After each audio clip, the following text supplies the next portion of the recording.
Guys. Man, I miss my rule breaker community. I really sincerely mean that. So I just want to welcome everyone back and thank you guys for the support. And I hope you guys have all been amazing. Happy Thanksgiving week. Um, if I look a little skinny, I am. I'm actually down about 16 pounds. So for those of you that followed, I just went on the Great World Race with my son. It was 7 marathons across 7 continents in 7 days. By far the most trying, painful, emotional, exhilarating, and beneficial experience in my entire adult lifetime. My son's been by my side. My 23-year-old son Cole's been by my side, ever since he was a little boy. And years ago, I was heavy into triathlon racing, and I remember from age 5 to about age 11, um, my son would always wait for me at the race finish. And these are really boring things for 10-year-old kids because you go out on a swim, they see you for 30 seconds. You go out on a 66-mile bike, they see you for 30 seconds. Then you go out for a half marathon, they don't see you for a few hours.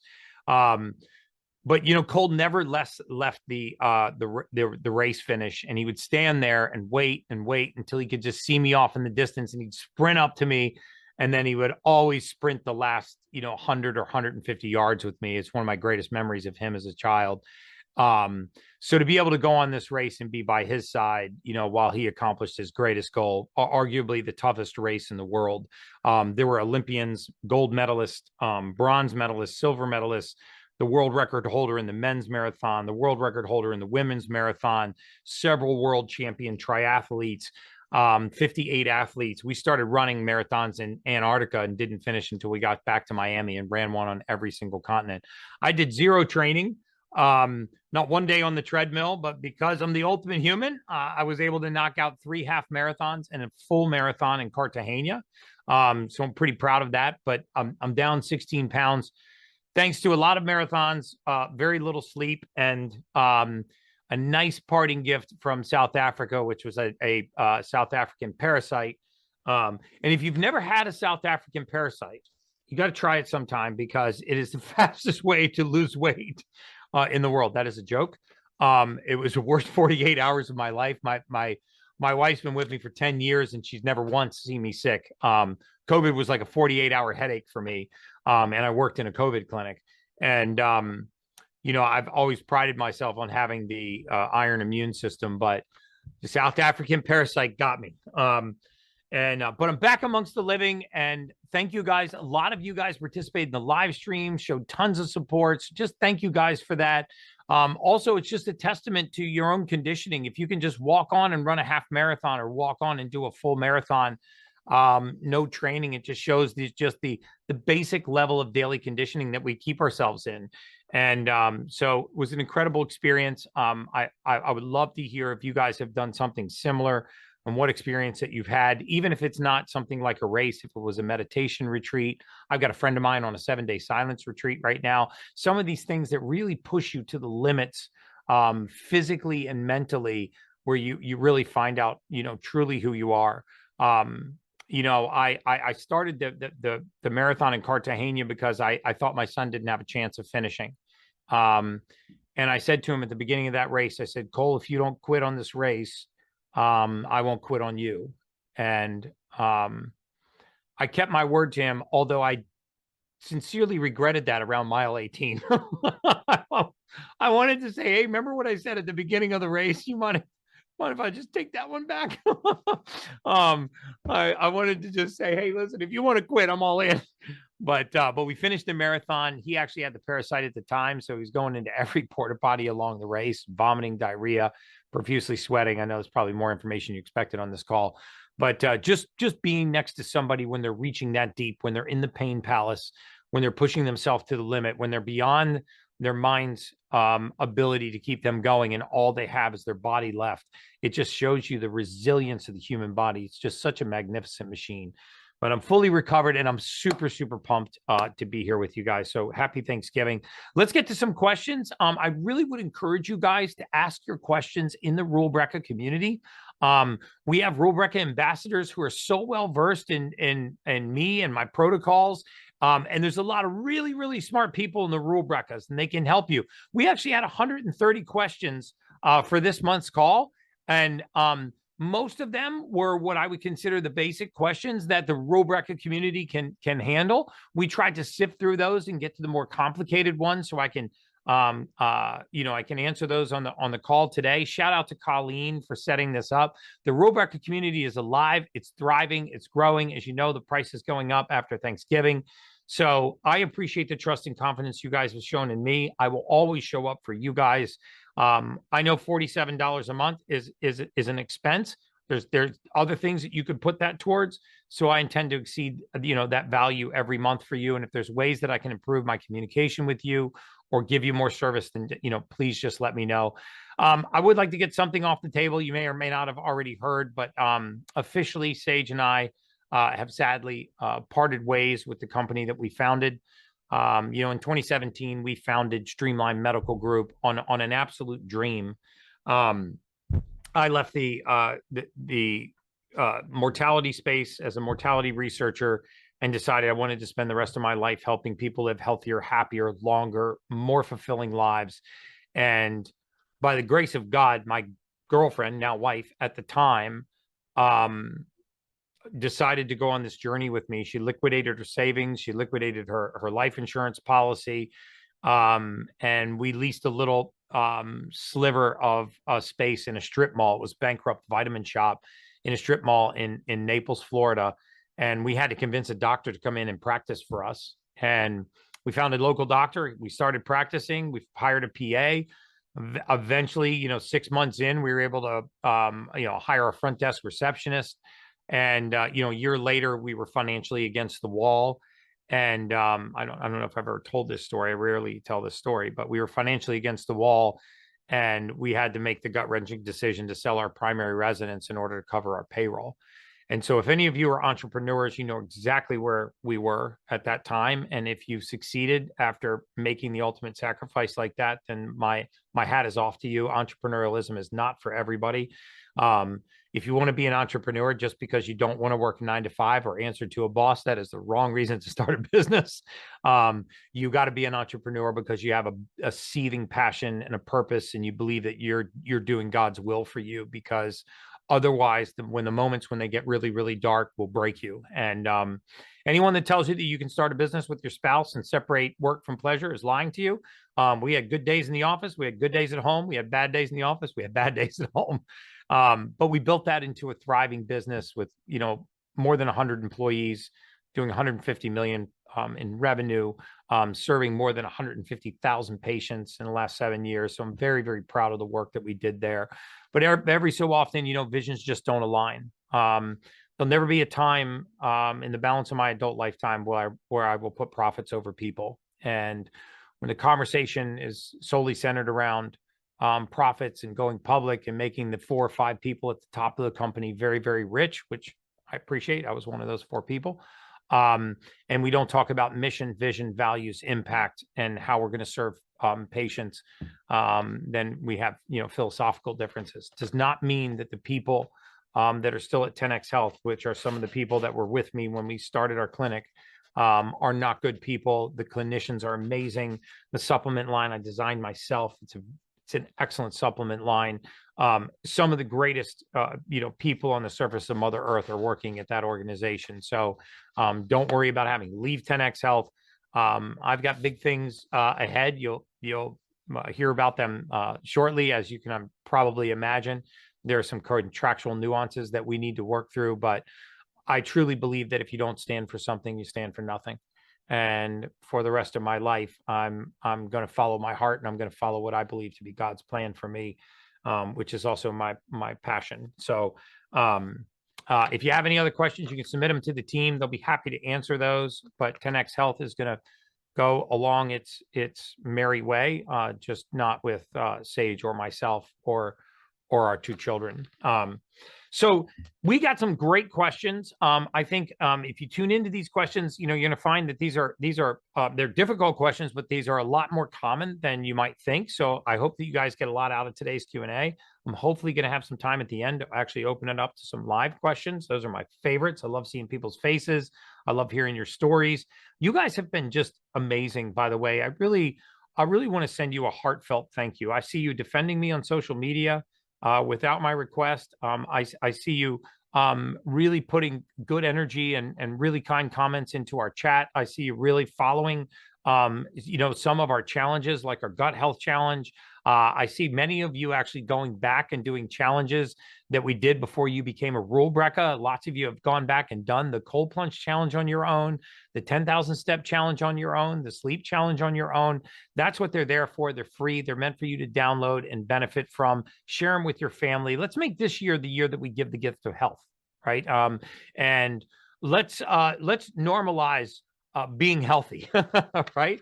I'm very excited about the recent change in events, not as a political statement, but just because I know that there are some very powerful people now that are going to be in charge of our public policy. And I think we're going to see some very positive changes, not just in our healthcare system, but in our food system, in our food supply, in the corruption that governs our nutritional research, in a lot of the corruption that governs our federal agencies, with conflicts of interest on research, on processed foods, pesticides, herbicides, insecticides, and other poisons in the food supply, and fluorides in our water, and highly processed foods being shoved down the throats of our kids, which is leading to the greatest pandemic of chronic disease our country has ever seen. We are the sickest, fattest, most disease-ridden nation in the world. We're ranked 60th in life expectancy.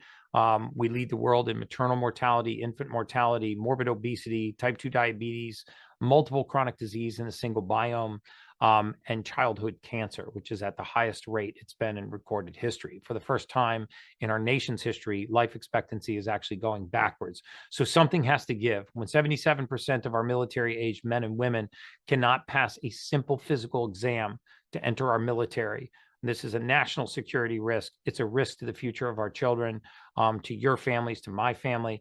So I am excited about being a part of potentially affecting public policy and really making material change in our public school systems, in our physical education, in our public school systems, in our nutritional research, so we can finally get unbiased research that governs public policy, so we can actually flip the pyramid, the food pyramid, from taking Lucky Charms as being more nutritious than grass-fed steak and turn it the right way.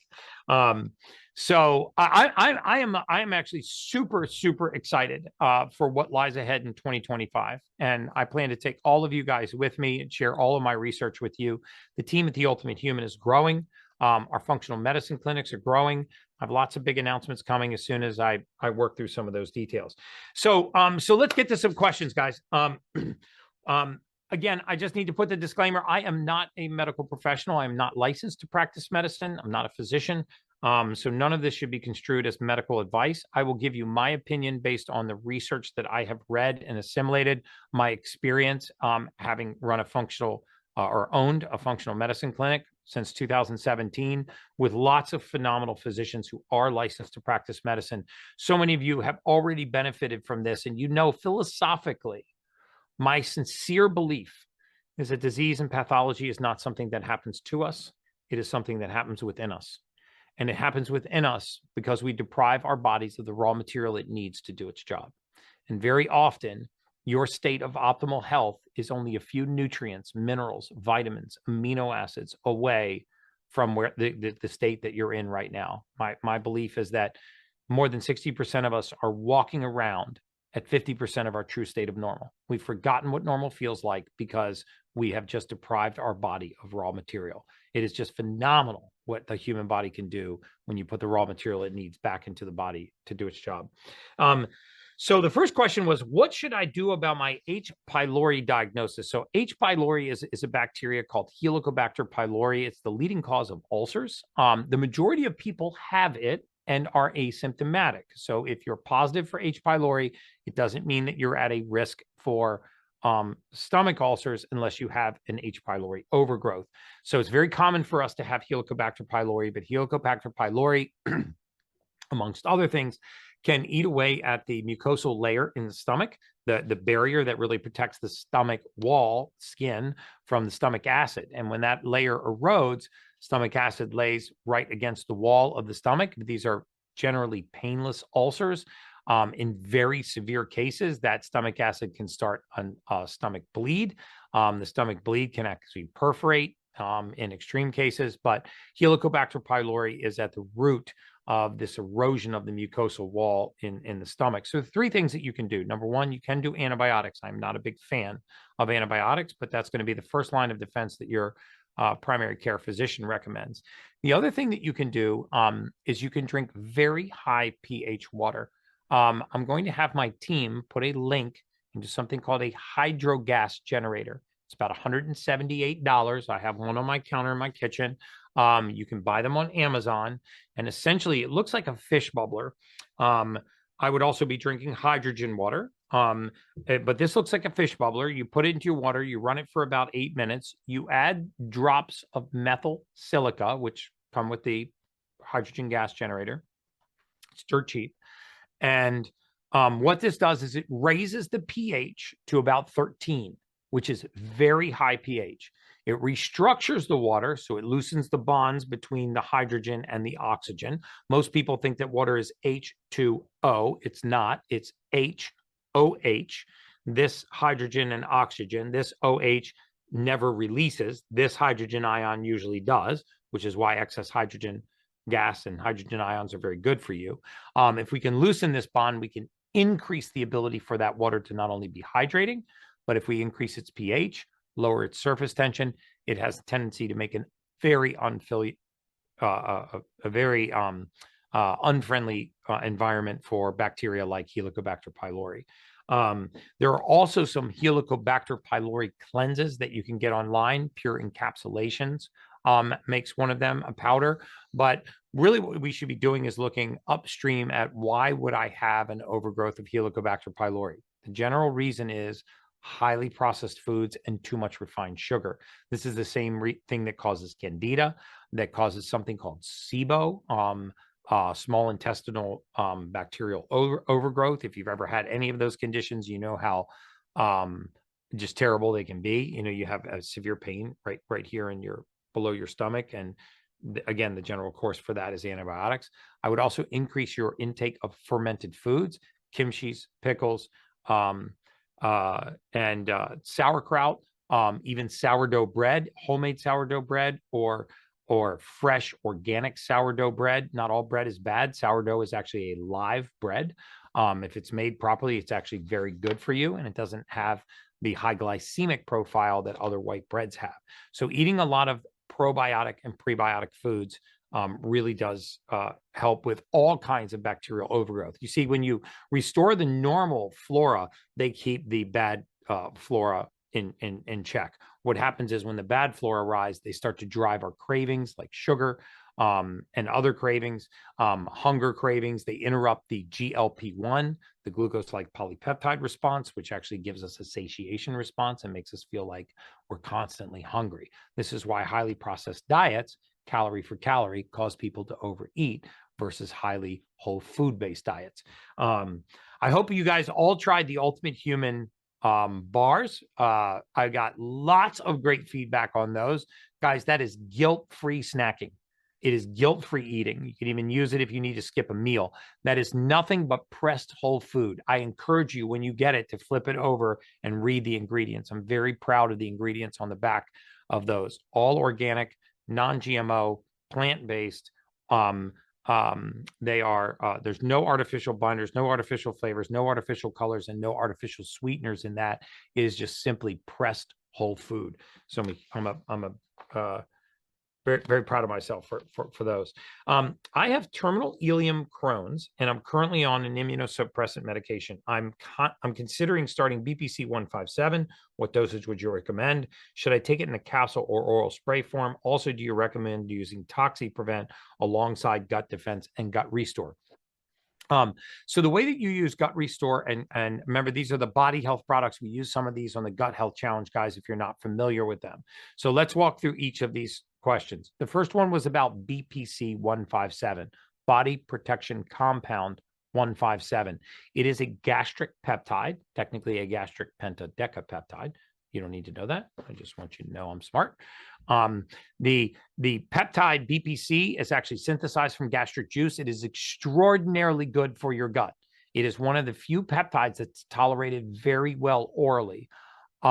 Generally, when we dose it in people that have Crohn's disease, we start with a recommended dose on the back of the bottle. You can get this from a place called Integrative Peptides or another place called Peptide Sciences. It's not inexpensive, but it's a phenomenal peptide to heal and seal the gut. You want to take the BPC in the morning. You can take that with your gut defense and with your gut restore. Those are products that BPC will not interrupt the ingestion of. But with ToxyPrevent, remember the way that you take ToxyPrevent, and any of you that have gut-related issues, ToxyPrevent is actually a binder. It's from Europe. You can't get it in the States, but you can order. You can't get it from the States, but you can order it from Europe. You want to order the lower GI formula. They have an upper GI and a lower GI formula. Those of you that have stomach issues, you can take the upper GI. If you have gastrointestinal issues, you take the lower GI formula. This is a binder like zeolite, like an activated charcoal. But I have to be honest with you, I have never seen anything help clients that have inflammatory bowel-related conditions, diverticulitis, Crohn's, ulcerative colitis, irritable bowel syndrome, and other conditions of the gut, like this ToxyPrevent product. The binder that they use is very good at binding the histamines, absorbing those from the stool and helping to carry them out of the gut. You take it 30 minutes prior to each meal. So that's the difference between dosing your gut restore and dosing your ToxyPrevent. You're going to take it 3 times a day. I know it's a chore, but Crohn's disease is also a chore. What you're trying to do is fill the entire 30-foot long intestinal tract with this binder so you can drop the histamines in the gut and carry a lot of those inflammatory compounds out. 1, you have to remove the offenders. 2, you have to eat whole foods and fermented prebiotic and probiotic and fiber-rich foods. And number 3, you need to take a binder, which is what ToxyPrevent is. And those 3 in combination will help heal and seal the gut. And then your gut restore and your probiotics will help you repopulate the gut. Again, not to give you too much information, but the intestinal parasite that I had, which was like having food poisoning on steroids. It's my wife actually found me on the floor outside of our bed, getting up to try to use the restroom. Had Dr. Sarda, our medical director, not happened to be staying at my unit, she probably would have taken me to the ER. Dr. Sarda was able to start fluids, and I was able to ride through it. So the question is, what am I doing to repopulate my gut? Because sometimes a bad parasite or a bad bacterial infection or food poisoning can be very similar to taking antibiotics. You flush all of your bacteria out. So I am taking BPC 157. I'm not taking a binder because there's nothing I need to eliminate from my gut, but I am taking Gut Restore. I am taking Body Health's gut product, and I added one from a company called BioOptimizers, which is called Probiotic Breakthrough. So I'm putting 2 forms of probiotics in my body. I'm using the Gut Restore, the BPC 157, and the probiotics. And in every meal, I'm actually having sauerkraut, kimchi's, pickles, and fermented vegetables. My raw kefir arrives today. I'll start to add raw kefir to that regimen. And over the next few days, I'll repopulate the gut. It's also a good program if you've been on a course of antibiotics. My daughter has been diagnosed with POTS. That's positional orthostatic tachycardia syndrome. For those of you that don't know what that is, it's usually a change in position which causes you to become dizzy. It can also cause rapid heart rate. Histamine intolerance and mast cell activation syndrome. We know these issues are gut health related. Any recommendations? She also has an egg allergy from her KMBO test, so that's a valid egg allergy. And we've been told that fermented foods are high in histamine. Yes, so you want to limit fermented foods or spread them out in smaller amounts. So with POTS, it is absolutely critical to do 3 things. Number 1, sleep is critical for these people. Also, Depending on your daughter's age, you may want to have her tested for Ehlers-Danlos syndrome, especially if she has very hypermobile joints, EDS, Ehlers-Danlos syndrome. My daughter has Ehlers-Danlos, and she also had POTS. We were actually able to walk her out of her positional orthostatic tachycardia syndrome. They need to stay hydrated. They need to have plenty of electrolytes. So mineral salt in the morning is an absolute must for your daughter. Also, it tends to affect the satiation response, so they don't get thirsty during the day. So you want to make sure that she does stay hydrated. Sleep is absolutely essential, and absolutely clearing up the gut. If you didn't do our gut health challenge, lower the amount of the fermented vegetables that could cause a histamine response. Check your KMBO to see if there's any response to fermented vegetables. And if not, you can slightly dose fermented vegetables in higher amounts. It's generally good to combine them with proteins, meat, fish, chicken, or other proteins, tofu, things that she's not allergic to, like eggs, and really focus over the next few weeks on healing and sealing the gut. Yes, the gut can also be the gateway to tachycardia, and positional orthostatic tachycardia syndrome is a condition where the blood pressure drops and rises. And even though it's called positional orthostatic tachycardia syndrome, it doesn't always require a change in position. You may find that your daughter can spontaneously just have a rapid heart rate out of nowhere, and can also get lightheaded and need to lay down without any change in position. In that case, I would do a blood test and check her homocysteine level. Homocysteine. Homocysteine is an amino acid in the blood. It's very easy to lower. When it gets higher and higher and higher, it has a tendency to cause vascular constriction, which can also drive blood pressure up. When you drive blood pressure up temporarily, and then you have vascular relaxation, the blood pressure plummets, and even without changing position, they get very dizzy. What's the best way to detox from mold exposure? A deep dive podcast on mold would be great, since it causes so many health issues linked to colonization in the body. This is actually a great idea. I'm going to actually tell my team that I should do a podcast short on mold and mold detox. This happens to be a core competency and an area I absolutely believe in you, or agree with you and believe in you. I agree with you. I happen to live in the mold capital of the world. I found out, Dr. Minkoff told me that Miami is the mold capital of the world. So I won that lottery, just because of the moisture barriers inside and out. But do not think because you live in colder or drier climates that you cannot be susceptible to mold. Pipes that are heated, air conditioning vents, heating ducts, there are all kinds of things that create moisture barriers and grow mold. Mold is one of the toughest because when you test for it, if it's not sporulating at the time, you can often have air quality tests that are negative. And if they are negative, you think that your home is mold free, and it's not. It sporulates and you start ingesting the spores again. So here's what I would recommend for mold detox. Number one, and this is the most important, do not do anything else. Don't even bother getting a further test. Don't take any supplements. Don't do anything further until you do this first thing. This single most important thing in anyone that has mold or mycotoxin poisoning is you have to either remove yourself from that environment, or you have to clean up that environment. No choice. There is zero chance that you will detox from mold, no matter how good the detox program, if you are still in a mold infested environment. So there are three things I would do to clean up the mold in your house. Number one, I will send you, if you'd like, the filtration system that I use in my house. It is not that expensive. I have 5 air handlers in my condo. Most of you will only have 1, maybe 2 in your home. And I use a HEPA filtration filter. And then behind the HEPA filter, it is a carbon filter, meaning charcoal filter. I apologize. It's HEPA, and then it has a charcoal filter. I'll give you the name brand of that. If you whoever wrote that question, if you could send the team an email, I'll have them send you the brand of the filter that I use. The second thing I did was I actually had the ventilation company, the HVAC company, come out and install UVA and UVB light filters in the air duct system of my air handler, where the air comes in through the coils, it gets heated or cooled, and then it gets sucked up into the vent.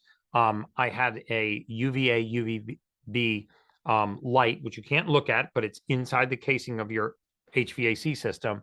I had this installed. It was not that expensive. I forget the exact price, but we're talking hundreds, not thousands of dollars. Well worth it. And this will run 24/7. It has a, they'll tie it right into your electrical system, and it will just be on all the time. There's a little window light that you can see into your HVAC system, so you can actually see that it's working. Happy to show this to you guys on one of the podcasts that we do where I walk around the house. But then this air comes in through a HEPA filter. It goes through charcoal filtration. It goes into the chamber, and then it goes up through UVA, UVB light before it enters the rest of the ventilation system. The second thing that I would do is I would order an air filter. I can tell you specifically what air filter to order. Do we have those on the Ultimate Human website? We used to. Not Surgically Clean, but either one of those, either Surgically Clean or the rectangular one. And we're checking on the site now. If not, I'm going to put this air filter back up. This air filter will filter down to less than 0.3 microns. It's yeah, the Nutritech. That's the one. It's right on my website. You can order it right off of there. This will filter down to less than 0.3 microns. But the most important thing is it has an ozone setting. So when you leave the house, don't have animals in the house when you do this. When you leave the house, it has an ozone setting. You can run it for 15 minutes, 2 hours, 4 hours, or 24 hours. So depending on how long you're gone, you run the ozone setting when you're done. Ozone will kill everything. It will kill mold spores on the back of your drywall. It will kill termites below your floorboards, which is why you cannot have your pets in the house when you're on the ozone setting. Ozone gas is phenomenal. Then when it dissipates, it's perfectly safe to walk back into the room, even if you smell a little bit of ozone, but ozone gas is phenomenal. So now let's start talking about the detox process. So the first thing is detox the environment. I wouldn't do a single thing. I wouldn't even start a mold detox program until you do that. The second thing that I would do is before you start a detox program, it is important that your detox pathways are working. So what do I mean by that? Number one, it's important that you are taking regular daily doses of glutathione, which really helps activate the body's detox pathways. You cannot keep throwing the trash out without having somebody pick up the trash and remove it. So in other words, you can't start detoxing into the bloodstream until your detox pathways are capable of eliminating that waste, right? Imagine if just every day you just threw your kitchen garbage into the garage and nobody ever emptied your garage. It would just build up and ferment and create a bigger problem. This is what happens to the bloodstream in people that detox mold too quickly. They overload the body's capacity to remove the waste. So glutathione is excellent. I'm a big fan of a product called Gluterol. I did an entire podcast with Dr. Patel, an Indian physician. I think all Indian physicians are named Dr. Patel, so he is too. And he's a PhD, I believe also an MD. He dedicated his entire life to the study of glutathione folding proteins. And he developed a topical spray called Gluterol. Start with the regular spray and then upgrade to the Gluterol Plus, which is a higher dose of glutathione. 4 sprays on the inside of your forearm. Rub the glutathione right through your skin. That will help you eliminate waste, meaning cellular waste, not stool and urine. The second thing that I would do is you have to be on a binder. 3 types of binders that I'm a fan of. ToxyPrevent, probably the best. Activated charcoal or zeolite binders. Those are the 3 binders that I like. I also like silica clay, but for mold, it's not as good. So zeolite, activated charcoal, or ToxyPrevent, because again, once these compounds start moving into the bloodstream or into your stool or into your lymph, you want them to be eliminated and not stay there. And then the best modality that you can use is ozone. Remember, you don't breathe ozone. You either do ozone intravenously. There's 3 ways that you can do that. You can do it by IV. You can do it through something called 10-pass ozone, which Google for a clinic near you that does 10-pass ozone, or EBOO, EBU ozone. Or you can use a machine like I have in my master bedroom called a HOCAT, HOCATT. Capitalize all of those letters, capital HOCATT, and Google around for a clinic that has a HOCAT sauna. And essentially what this is it is a steam room, a steam unit that closes around your neck. Your head is out. And what it does is it steams the body up and it mists you with ozone gas transdermally. So you don't even have to break the skin. So if this is a child, those are much easier treatments to do than intravenous ozone. Ozone is excellent at killing mold spores, mycotoxins, viral pathogens, and all kinds of other toxins in the body. It's a great way for you to detox. What is the best way to detox from mold exposure? Great. That was the fourth question. Does gut health impact the lungs and breathing? Can issues like candida, mold, heavy metals, and toxins play a role? How can I detox from all of these? Absolutely, gut health plays an impact in the lungs and breathing. Why? Well, let's think about how the lungs, something in the air sacs in the lungs specifically, something called the alveoli, which are small little balloons. You've got millions and millions and millions of these little balloons, tiny little balloons, all throughout your lungs. They're called alveoli.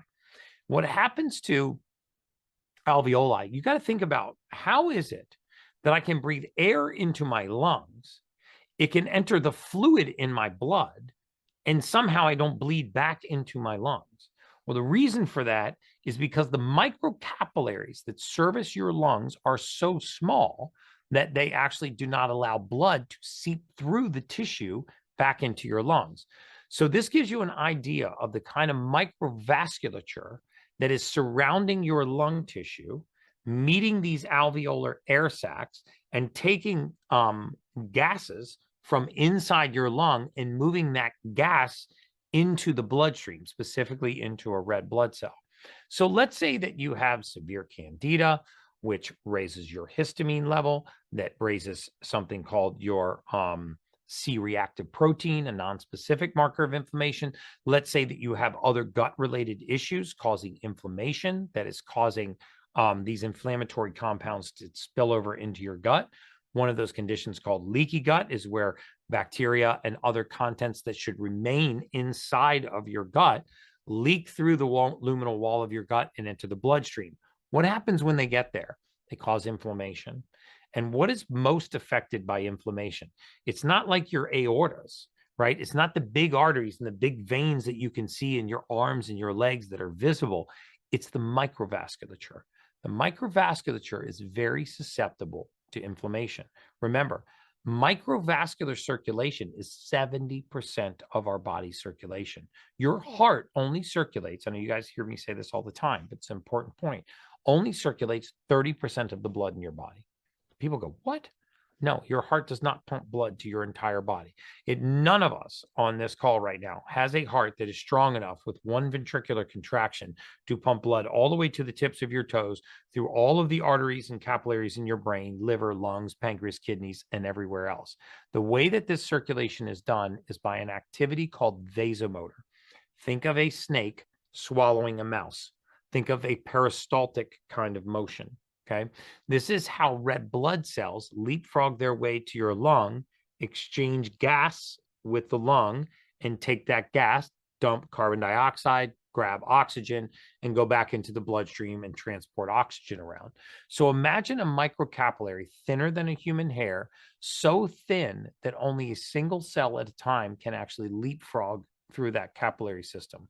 Now imagine having millions and millions of these capillaries, and imagine them being marginally inflamed. And this is how your gut can affect your respiratory function. Mold, heavy metals, and toxins do play a role. One of my favorite ways to slowly and safely remove metals and toxins is with Body Health's product called Metal and Chemical Free Cleanse. I also have a link to this on my website. It sounds like I'm pushing products on you guys today. I'm not. But the Metal and Chemical Free Cleanse is a tincture. It actually tastes great. It tastes like like an herbal tea. You put it under your tongue, one dropper full once a day. The trick with metal detox is low and slow wins the race, right? All of you can actually detoxify your body from heavy metals. We just all do it very, very, very slowly. So we detoxify or process light metals like B12, zinc, magnesium, copper.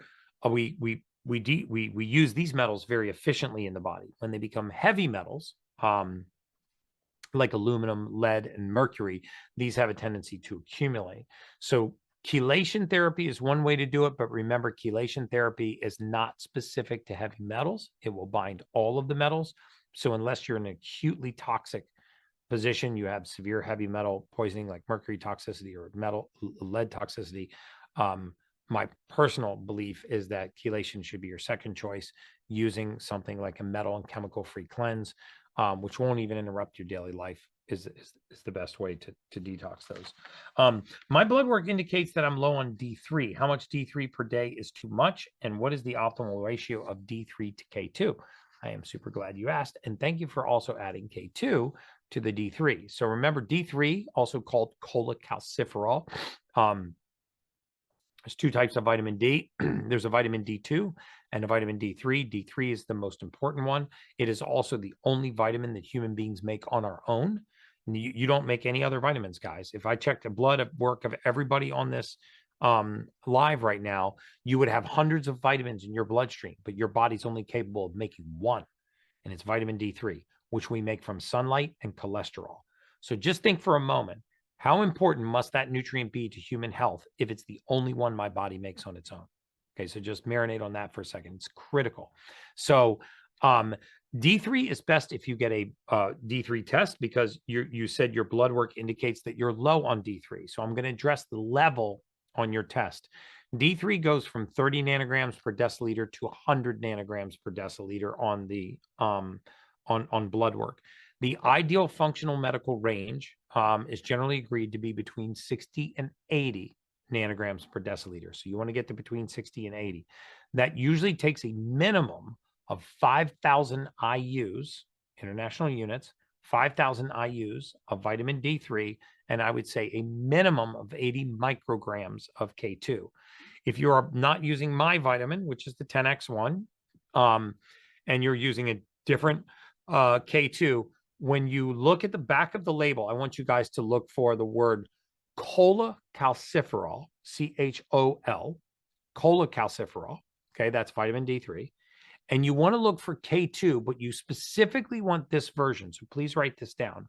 The MK77 version, MK77. And so vitamin K2 with D3 will help not only transport calcium, but it will help deposit calcium into the bone, and it will keep it out of the arterial wall. Okay.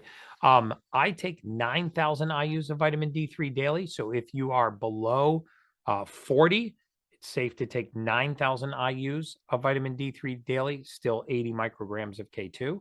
If you're on my 10X Optimize, you get 4,000 IUs of D3 in that. If you're also taking my vitamin D3 with K2, you get an additional 5,000 IUs in that. So you're already at 9,000 IUs. By the way, vitamin D3 deficiency, second leading cause of morbidity in COVID. Vitamin D3 deficiency indicated an increased propensity for breast cancer in women. Vitamin D3 is critically necessary for immune function, also for bone health. It is one of the easiest supplements to take, guys, and half of the world's population is clinically deficient in D3. So just because your blood test, by the way, says that you're good, right, doesn't mean you're good. You want to be optimal. So you want to be between 60 and 80 nanograms per deciliter. The thing about these blood tests, you know, they have these ranges, right? So 30 to 100. So your doctor, if you're at 30.01, is going to tell you you're fine because you are in the normal range. That is not true. You want to be between 60 and 80 nanograms. This is true for all kinds of ranges on the blood work. You know, sadly, we use population averages. So very often you can look at your red blood cell range and you're right at the bottom end of the range. Your hemoglobin's at the bottom end of the range. And your doctor's like, hey, there's nothing wrong with you. But you're like, doc, I'm exhausted. That's hypoxia hiding in plain sight. You know, we want these levels in the optimal range. I'm planning to start a family. Awesome. And I want to prepare my body. What supplements, tests, or lifestyle changes do you recommend for preconception health? This is an excellent time for us to obviously talk about environmental toxins. These are the three things that I would do if I was preparing to get pregnant. Number one, I would be militant about the water that I drink. If you can afford it, invest in an under-the-counter water filtration system and completely stop drinking tap water. When you have the capacity and you're out of the house, drink bottled water in glass bottles. And if you can, also drink hydrogenated water. I give those to you in the increasing level of cost because you want to lower the inflammation.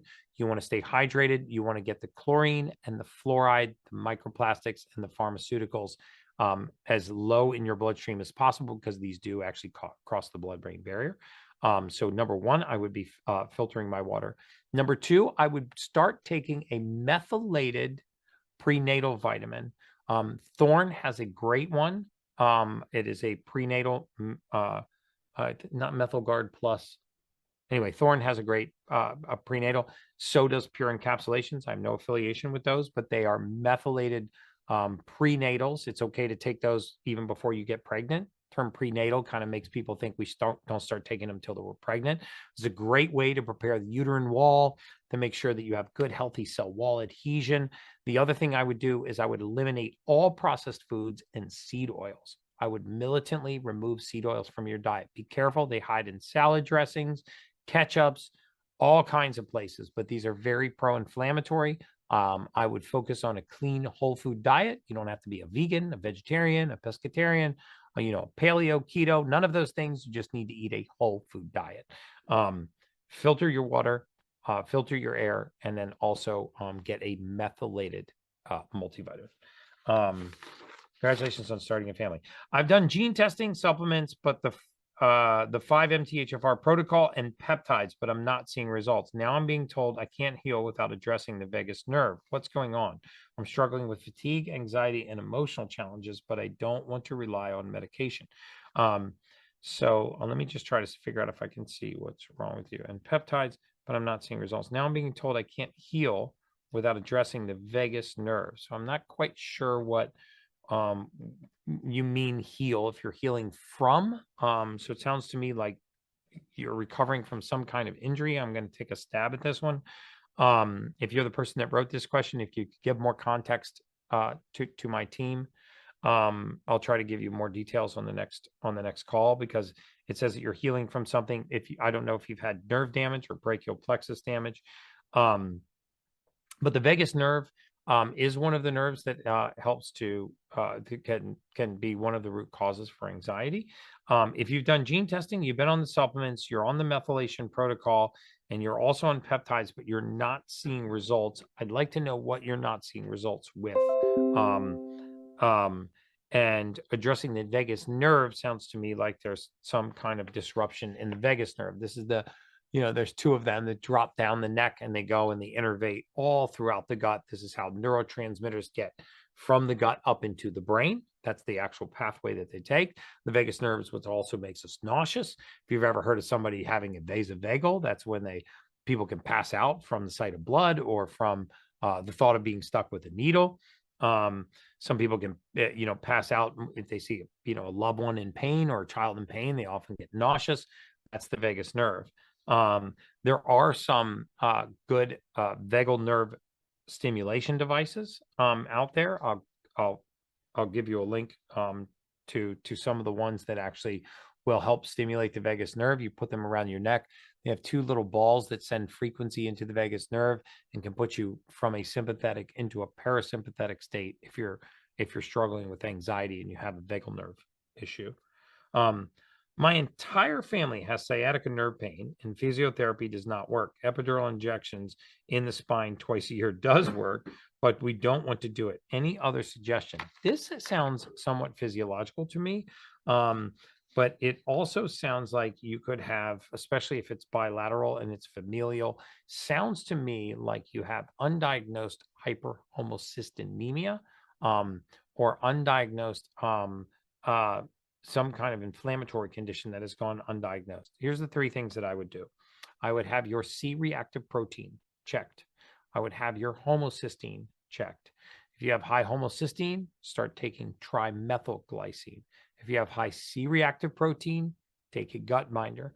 Also, I would wake up every morning and I would do something called a sink stretch, which is where you walk up to your sink in bare feet, put your hands over the edge of the sink. Very important. You lean backwards. Okay. You've got 4 points of contact. This is a very safe stretch to do. And you want to think about dropping your tailbone down to the back of your ankles. The reason why I love this stretch, even if you have a hip replacement, if you have knee issues, if you have ankle issues, or you have low back issues, is because you are very stable. You have 4 points of contact. Most people will stretch their spine in a very dangerous way, meaning they will just bend over and hang to try to stretch their spine. If something goes wrong and you are hanging forward, you're screwed, right? You can't stand back up. Your back can go out. If you have 4 points of contact, you can push with your feet. You can pull with your hands. You're very stable. You will not fall over. You can bail out of the stretch. So you lean back, arch your back like a cat, drop your butt down to the back of your ankles, and just think mentally about curling your tailbone into the back of your ankles. Your hands will be above your head. Lower your chin to your chest. Take a couple of deep breaths. Here's the most important thing for sciatica. When you stand up, pull with your arms. Try not to push with your legs. Your legs will naturally fire. There is a difference between stacking the spine and tractioning the spine. We want to traction the spine, not stack it. Do 4 or 5 of those in the morning. It encourages really healthy hip movement. It also opens what's called the piriformis, the foramen that the piriformis goes through. I would also get checked for something called piriformis syndrome. Piriformis is a little triangular muscle inside of your glutes, and the piriformis is tiny, but it's very taut, and it goes over top of the sciatic nerve, and very often spasms in the piriformis can lead to sciatica. And so someone that knows how to do a piriformis release can teach you how to do it. Once you know, then your spouse can do it on you. And that's an excellent way to deal with sciatica nerve pain. There are also some great stretches, which I'm sure you're familiar with: folding your leg over, bringing your knee to your chest, starting in bed by actually bringing your leg up towards your chest, and then rotating your leg, your ankle towards you while you are still safely lying on your back. And then also try that sink stretch, a homocysteine, and a C-reactive protein test. I only get 5 hours of sleep a night, but throughout the day, I'm able to take 2 or 3 1-long-hour naps. Is that okay? Or should sleep be all at once? You know, there is some science to people that actually fall asleep quickly and get actually deep sound sleep. What you should be tracking, if you have a Whoop or you have an Aura or you have a Sleep 8 mattress, what I would do if I were you is I would start to get data on your sleep, right? How you feel necessarily isn't the best data. You want to make sure that you're getting about an hour and 20 minutes or more of REM sleep and an hour and 10 minutes or more of deep sleep. So that's what's important, the time you spend in deep and REM sleep. Remember, sleep has cycles: alpha waves, beta waves, something called theta, deep sleep, or REM sleep. It's the deep sleep that matters. The reason why most of us need 8 hours of sleep is because we're trying to link the troughs right here where sleep is beneficial together, right? So we're trying to slam enough troughs together to stack up enough deep or REM sleep to be beneficial. In deep sleep, this is where the glymphatic system in the brain is active, not just the lymphatic system, you know, the lymph nodes. The actual lymphs of the brain are called the glymphatic system. This is where they detoxify, eliminate waste, repair, and divide. So you activate this during deep sleep. But it has been shown that people that do shift work, that often have irregular schedules, like pilots, have been able to get enough quality sleep by doing naps throughout the day. So if I were you, I would get an Aura, a Whoop, a Fitbit, or an 8 Sleep mattress. I would begin to get the data on your sleep. And if you're getting enough cumulative deep and REM, then that may actually work for you. Normally, I would not recommend that. But some people actually are not able to sleep for prolonged periods of time, and they actually do need to nap. Lots of research on napping, by the way, that's very beneficial. Are there any biohacks for prostate health or men's overall sexual health? Yes. Biohacks for prostate health, again, are get the pro-inflammatory foods out of your diet. Eliminate seed oils. Those are pro-inflammatory. Eliminate highly processed foods. Those are very pro-inflammatory. Red dye number 40 is especially inflammatory to the prostate. Also, you can take binders for your gut to lower the histamine level in the blood. I would get your C-reactive protein checked as well. Also get your homocysteine checked as well to check your general level of inflammation. The best thing that I have seen for men with benign prostatic hyperplasia, BPH, is take a liquid turmeric and curcumin supplement. Liquid turmeric and curcumin supplement. It has to be liquid. Turmeric and curcumin are too big of a molecule to get into an inflamed prostate. The nanoparticle version or the liquid versions will actually penetrate that, and instantly you will see, not instantly, 20 to 40 minutes later, you should see your urinary flow improve, meaning like the volume of your urinary flow improves. So it should go from like a drippy faucet to a faucet on full blast, and then eventually it will go back to a fire hose. Other things that I would do just for overall sexual health is I would absolutely get your hormone levels checked. You want to look at testosterone, free testosterone, DHEA, dihydroepiandrosterone, and something called SHBG, sex hormone binding globulin. The final two things are LH and FSH. Once you have this panel, your doctor, especially a functional medicine doctor, should be able to tell you how to navigate this panel to either improve your own hormone level naturally by turning up the signal, or how to supplement with a bioidentical hormone, which, by the way, will not increase your risk of prostate cancer. If you want to read some very encouraging literature, you can Google 2018 Journal of American Urology, space testosterone, 2018 Journal of American Urology, space testosterone. Scroll down to number 13, read from 13 to number 21 on the clinical recommendations and guidelines for men with hormone imbalance. You just tell her that I'm on the live.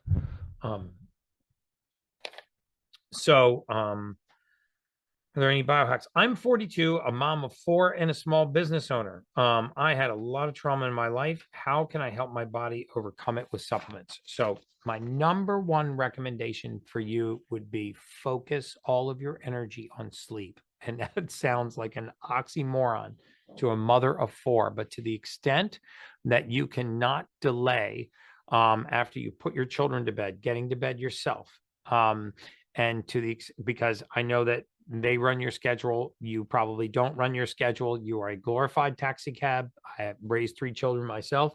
I know exactly where you're at.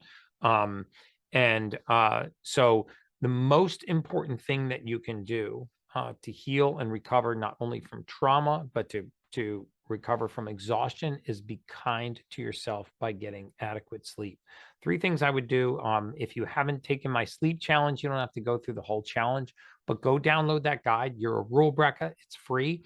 In the guide, I just give you some tips and tricks for no money to help yourself get into a deep, restful sleep. If you're one of those mothers that ruminates, which most mothers do because it's perfectly normal to think about your kids when you go to sleep at night, you can use a contrast shower, a really dark eye mask. Believe it or not, very little candle wattage will actually keep you awake. I teach a breathwork technique in that guide, which is free and very easy to use. Just slow inhalations through the nose with a pause and an exhale out a straw. I also give you some visualization techniques to pull thoughts out of your head into your lungs and actually breathe those thoughts out of your body. Again, might sound hokey, but it really, really works. I feel calmer just after that one breath. So I would really focus on your sleep. Try to target going to sleep as soon as you put your last child to bed, because I know that you don't govern the time that you, or very likely don't govern the time that you wake up if you have 4 children. Very often, exhausted mothers only have downtime or me time after they put their last kid to bed. So they have a tendency to stay up late, go to bed late, and then get up early the next day. And this cycle just deprives them of the sleep that's necessary for their bodies to recover. I promise you, if you get a week of good sleep, you will be mentally in a completely different place. The other thing that I would do is I would try to develop a very short self-care routine, whether it's 8 minutes of breath work in the morning, cold shower, making sure you're consistent with your supplements, getting regular sunlight into your eyes, some small snapshot of time, preferably in the mornings. Maybe it's right after you get the kids off to school, where you just engage purely in self-care. You don't give that time to your spouse, to your kids, to your career, to your business. You take a short period of time off and you give only to yourself. Those will make big differences. What's the best way to detox? Okay, that's it. Are we done already, or can I do some questions? Okay. Yeah. Let's do some live questions. Everything okay, Sage? Okay. Okay, guys, let's fire up some live questions. These are my favorite. So I hope that was helpful, guys. My wife has constantly accused me of eating people's face. Oh, the ultimate human. That's great. I think you might be muted. Yes, and hydrogen water. If you hold up perfect aminos, I'm going to shut the whole thing down.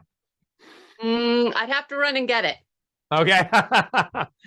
So it's great to see you. Nice to see you again, too. Thank you so much. You're welcome.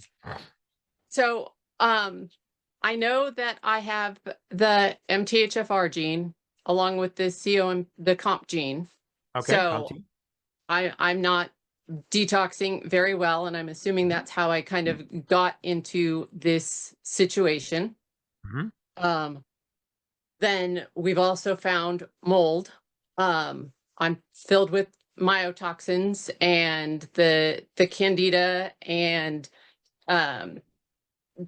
still have mercury filling, so I'm just a mess. Okay. But I'm wondering about like you said, the glutathione. Yes. I've had that tested multiple times. It's sky high. Oh, it is sky high. Okay. Yeah. So I'm assuming my liver's like just not detoxifying anything. And if my gut is so bad, I'm not absorbing anything. So I've been taking all the methylated ones. I don't think those are working. So I was trying to switch, but then again. Yeah, let's not switch. Nothing. So yeah, here's what I would do. So I would do 3 things. Number 1, I would aggressively clean up the environment. And so, in other words, I would be militant about the environment, making sure that there's no mold. 3 ways to do that. You can have a mold test done by a mold remediation company. It's being done on Wednesday. Like, we're just in the beginning of massive issues. So yeah. Okay. So usually that's where you find the source of the problem, because literally nothing else that I say matters if you don't clean up the environment. You can't keep inspiring the spores and detoxify from mold or mycotoxin. So you got that.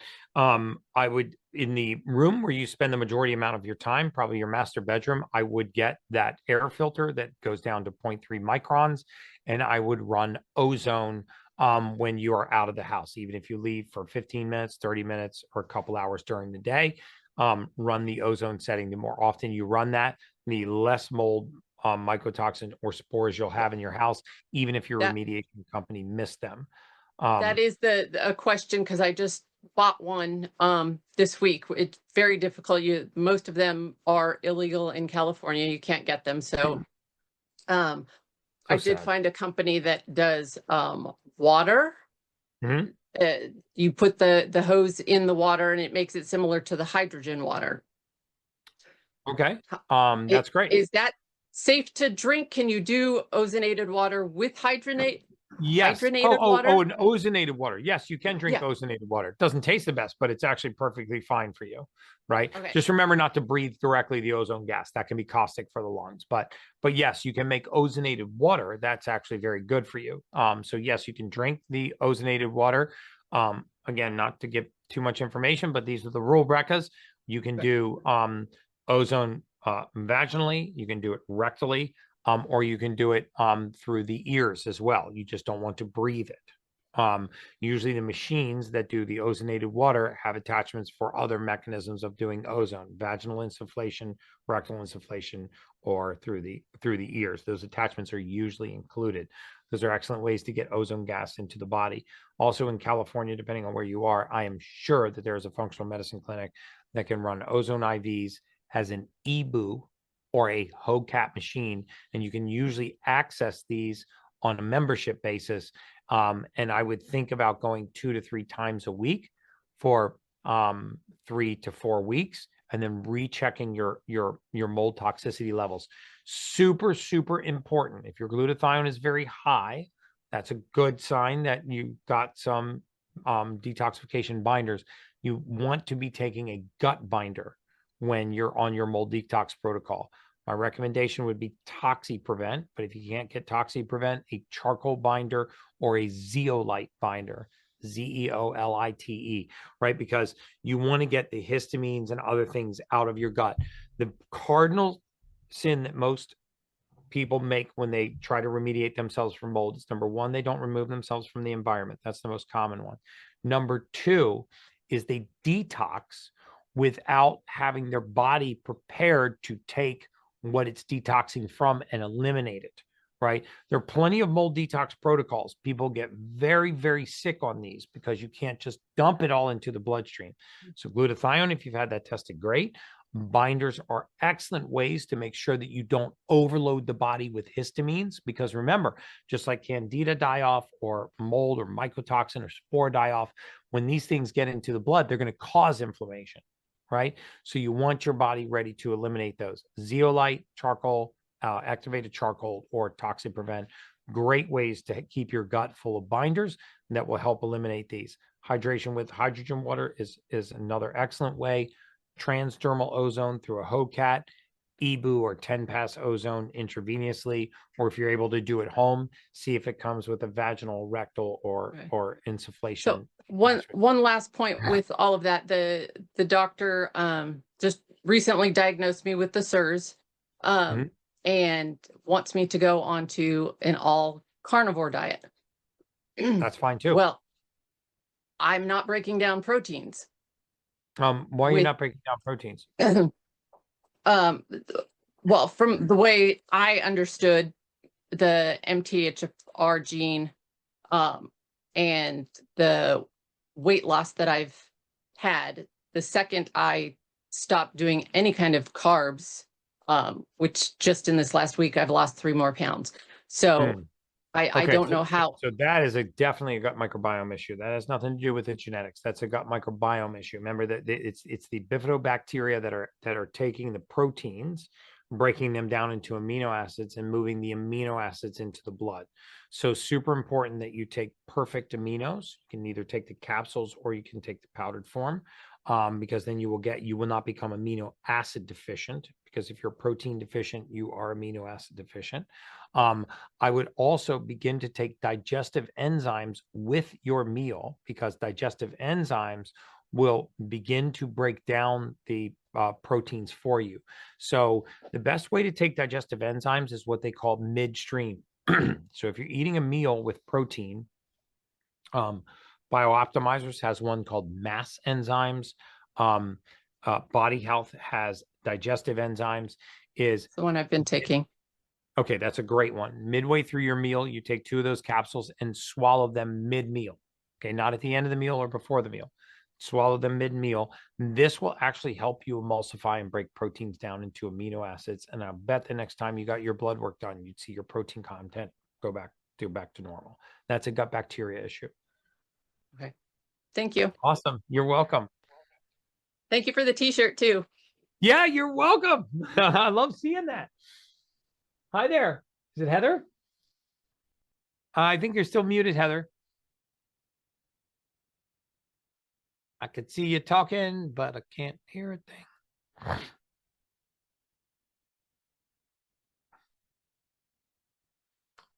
There we are. Yay, can you hear me now? I can hear you now. Oh, first of all, thank you so much for everything you do. I really, really appreciate you. Oh, you're amazing. Thank you. I help women in menopause, and I'm really curious about with all, like, I'm not a fan of HRT. I think our body is trying to balance its hormones. And when we have our endocrine hormone disruptors with the plastics environment, what's the best way to help our body naturally balance the hormones out quickly so that we can go through the trouble out the bad stuff of menopause to get to the good stuff? Yeah, so you're hitting on the top three. Number one, remove the endocrine disruptors, which are, sadly, there's lots of them. So main endocrine disruptors are going to be the things that we put on our skin and our hair, our lotions. Lots of our products have chemicals in them that, if you can go all natural with your soaps, shampoos, and conditioners, and even with makeup, you're gonna drop the amount of endocrine disruptors that you're actually applying to our skin. I think a good rule of thumb for applying things to your skin is I wouldn't put it on my skin if I wouldn't eat it. This will kind of help you narrow down what kinds of products you'll be using. One of the biggest is hair dyes. Women that have non-organic hair dyes very often report more severe menopausal and postmenopausal symptoms. So that would be the primary, is to try to remove the endocrine disruptors. The second would be looking at the nutrient deficiencies that are very, very common in menopause: vitamin D3, DHEA, dihydroepiandrosterone, very high levels of SHBG. Even middle-aged women, or even younger women that are actually on birth control, that have been off birth control for years, have disrupted levels of sex hormone binding globulin, sex hormone binding protein. And then it is also, I think, the most overlooked thing in all of menopausal treatments are the mineral deficiencies, boron being a big one. Which is why I'm a huge fan of mineral salts, because there are 12 minerals that are needed in several of these waste elimination pathways, including sending estrogen down the E2 pathway. The other cause that I would look at is, I like the gene testing, because even if you look at a Dutch test, a Dutch hormone test, you'll see that COMT, catechol O-methyltransferase, is right on the Dutch test. And so women have hormone levels, and then they have hormone elimination pathways, right? So phytoestrogens, for example, after an estrogen has done its role, needs to be eliminated so it doesn't accumulate and begin to bind water. A lot of women report weight gain. They're not really getting fat. They're retaining water in the interstitial space, which they perceive as fat.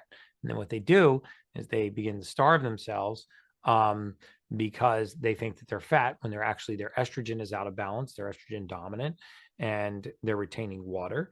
And so instead of going after creating the right level of estrogen, which, if you're dominant, you can use things like DIM, diindolomethane, which is synthesized from 3-indole carbinol, which is a cruciferous vegetable extract. Then you can use natural products like that to get it down. I'm actually right on the same page with you. I think hormones are a last resort, but I am also a believer in bioidentical hormone therapy for the right circumstances.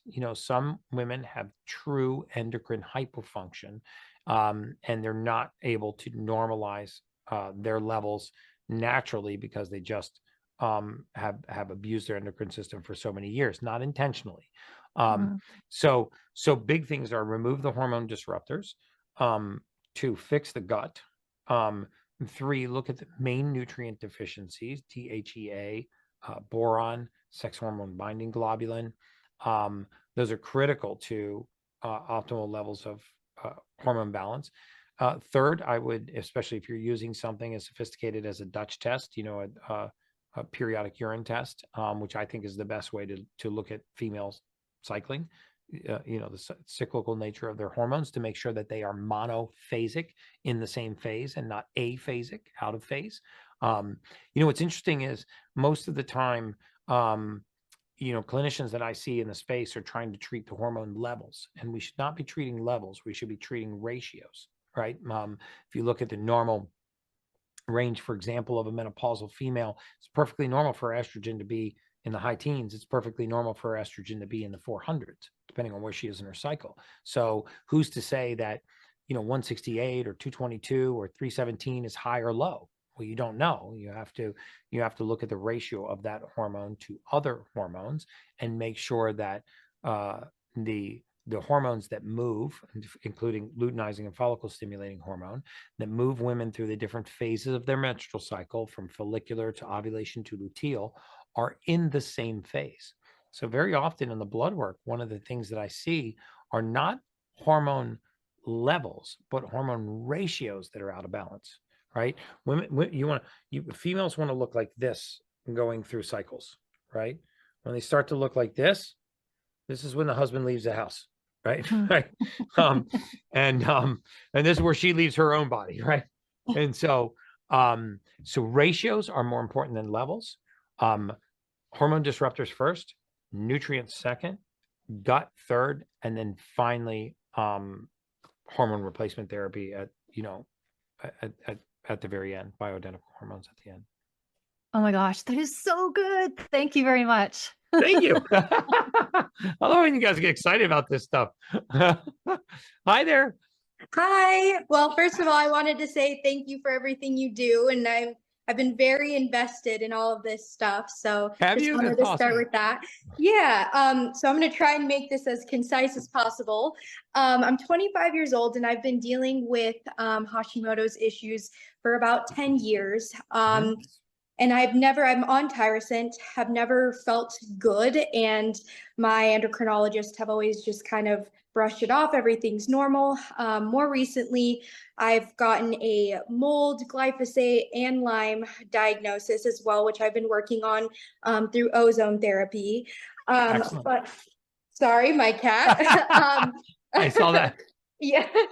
But most recently, the biggest issue has been adrenal insufficiency. So my morning cortisol dropped to 3, and they tested for Addison's. I'm completely normal there. They don't know what's going on. So now I'm just on twice daily hydrocortisone, and I've been dealing with a lot of histamine issues, a lot of fatigue, weight gain, irregular periods, and just a lot of hormonal imbalances. And just to backtrack a little bit, I've had Epstein-Barr, strep, lots of gut issues, yeast overgrowth, and did a genetic test through 10X Health, and I was completely clear with no genetic breaks, which was surprising to me. So I guess my question is, with all of this going on, how do I get my adrenals and my thyroid back into a normal place without having to rely on the hydrocortisone? And hopefully, the goal is to no longer have to rely on Tirosint and help with the fatigue. I agree with you. And you're laying out such a perfect scenario. I'm so glad that you brought this up, because this is a classic. There are probably a lot of people listening to this. They're in very similar situations. So the good news for you is that while it might seem like the whole world is going to hell in a handbasket, what you described, Addison's, Hashimoto's, mast cell syndrome, Epstein-Barr virus, Lyme, all of these different conditions, generally what happens, and I would bet my entire career that this is what happened to you, is you have one thing go wrong that causes everything. I want you to think of a bicycle wheel with the hub in the middle, and then all of the spokes like this: Addison's, Hashimoto's, weight gain, water retention, hormone imbalance, mood disorders, sleep disruption, all of these different things, right? And you start chasing these symptoms away from the issue. So now you're on thyroid medication, you're on a corticosteroid, you're on an antihistamine, you're possibly even on a mood stabilizer. So what happens is we start to treat these as individual different ailments when they are a single ailment causing everything. So in other words, what you describe is very, very typical. Why would a 15-year-old female, because you're 25 now, you said you got this 10 years ago, why would a 15-year-old female just all of a sudden come down with Hashimoto's, right? Hashimoto's thyroiditis, which is where the immune system begins to attack the thyroid. The reason why it began to attack the thyroid is very likely can't give you 100% assurance on this. And again, I'm not a physician. But the reason why the immune system generally begins to attack the thyroid is three things: mold mycotoxin, heavy metal, and viral. The classic one is undiagnosed chronic Lyme. The second is heavy metal toxicity in the thyroid. So sometime around your 15th birthday, you may have gotten mono and not known it, because you've now had Epstein-Barr virus. Epstein-Barr virus is not a virus that you catch. It's a virus you've always had. It is actually mono that comes back as an adult as Epstein-Barr, the same way that chickenpox comes back as shingles. So you don't catch shingles. You've always had shingles. So the question is, why do these things flare up? Why would you have an Epstein-Barr virus attack and then have all of these different flare-ups? The reason why is because something has your immune system in a low-grade fight. So here's the three things that I would do. It sounds like you've already gotten mold, mycotoxin, metal, and viral testing. So number one, I would aggressively begin to heal and seal your gut. PPC 157, pre and probiotics, eliminate all processed foods, eliminate as much refined sugar as you possibly can, eliminate all of the seed oils. This does not mean that you have to necessarily just be carnivore. Carnivore is a great way to do this for a 10 to 12 week period of time. It just makes things simple. By the way, carnivore is not only just eating steak. You can eat fish, you can eat chicken, as long as they're clean sources of these meats, but it's an animal-based diet. You can also eat eggs. You can eat berries and honey. I would increase your intake of fermented foods, kefirs, sauerkrauts, kimchis, what have you. And then I would identify the viral pathogen and I would go on a strong antiviral protocol. There is a really good EBV Lyme protocol that is non-pharmaceutical. Ivermectin and hydroxychloroquine also work very, very well. They have incredibly good safety profiles. I would be taking the metal and chemical-free cleanse for the metals. But what you just described is the perfect scenario, because you're finding out now, later in life, that what probably started the autoimmune issue was your immune system properly recognizing that there were metals or viruses or mycotoxins in the thyroid. The thyroid has an affinity for heavy metals. It also is an area where Lyme disease will very often gravitate to. Lyme is a virus that likes to hide in something called the dorsal root ganglion. When it flares, it can migrate to the thyroid. The immune system chases it into the thyroid, begins to manufacture antibodies. You start the cycle of going after the immune system, but you're actually letting the underlying viral pathogen continue to flourish. As this low-grade virus continues to flourish, it runs the immune system down, including fatigues your adrenals. Why? Because you're in a low-grade fight all the time. It's not a massive fight like a bar fight. It's just an argument that goes on 24 hours a day, 7 days a week without letting up. That will fatigue the strongest of immune systems. So when you have a prolonged, sustained, what we call chronic viral infection, it runs the immune system down, and you see undulating viruses like Epstein-Barr. At some point, I bet you have tested positive for cytomegalovirus, CMV. I'd be very surprised if you have not. And then once you have these recurrent viral attacks, it usually causes a course of either antibiotics, and then the course of antibiotics wipes out the gut flora. You wipe out the gut flora, and now you have more inflammatory compounds entering the body. As more inflammatory compounds enter the body, the histamine levels rise. And then you're on antihistamines, like what you're on right now. So let's bring this all back down to the hub.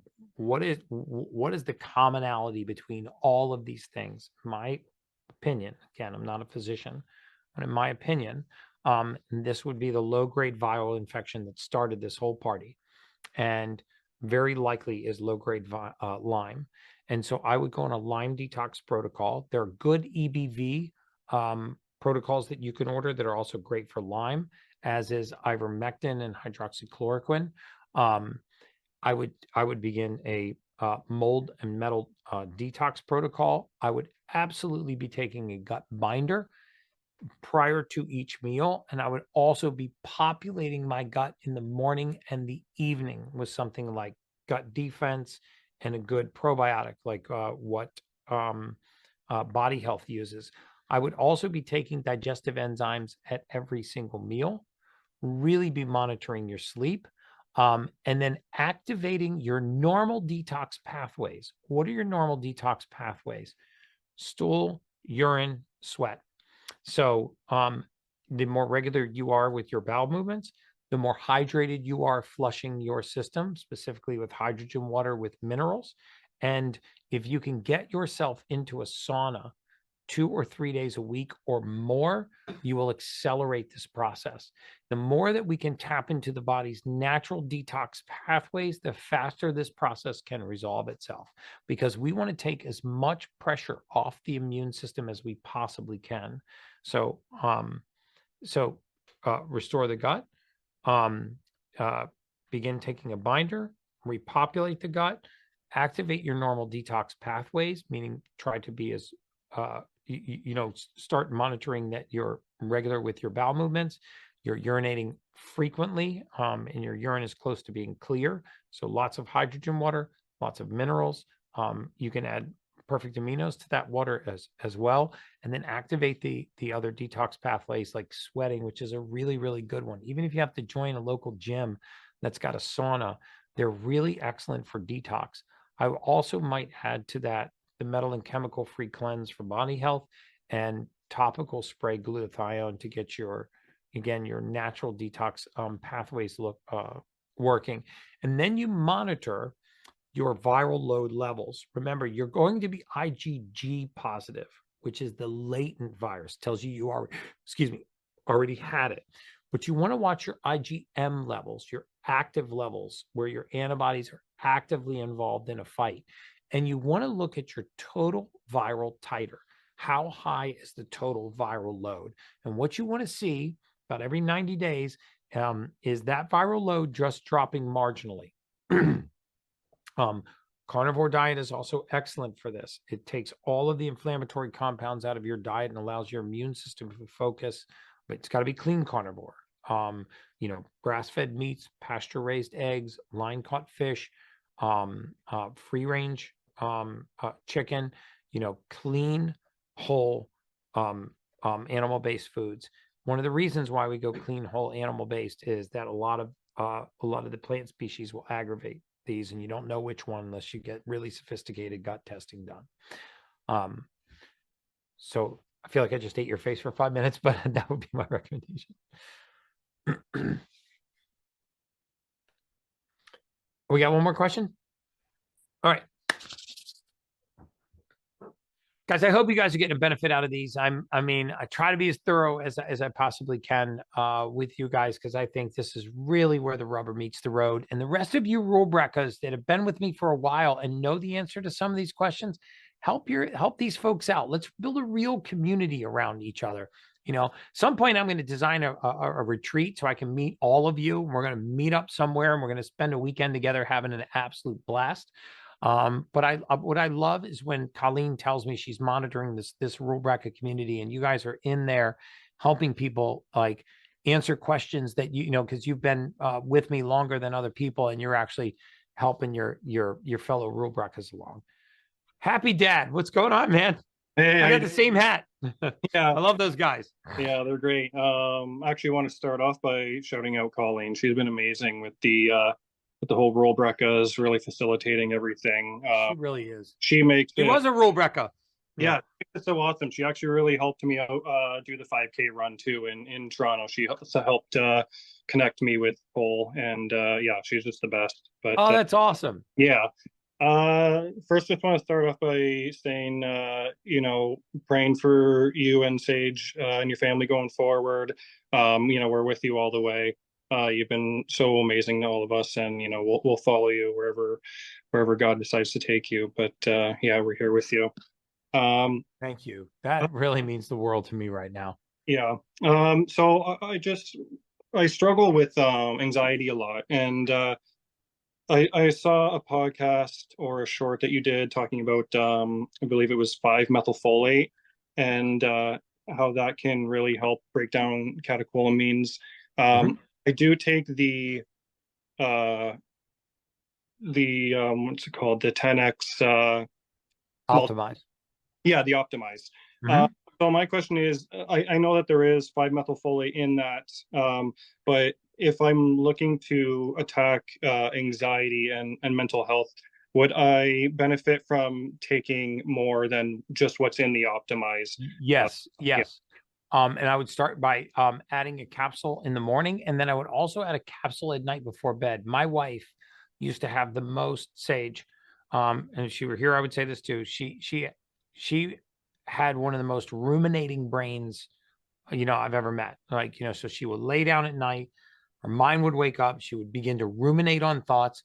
She would take them right down the road to the worst case scenario. It would rob her of her sleep.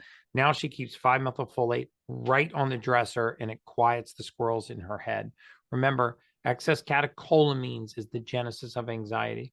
The other thing that you may want to try is adding SAM, S-A-M, little e, capital S-A-M, little e, S-adenosyl methionine. You can order this from Pure Encapsulations. You can order it from Thorne.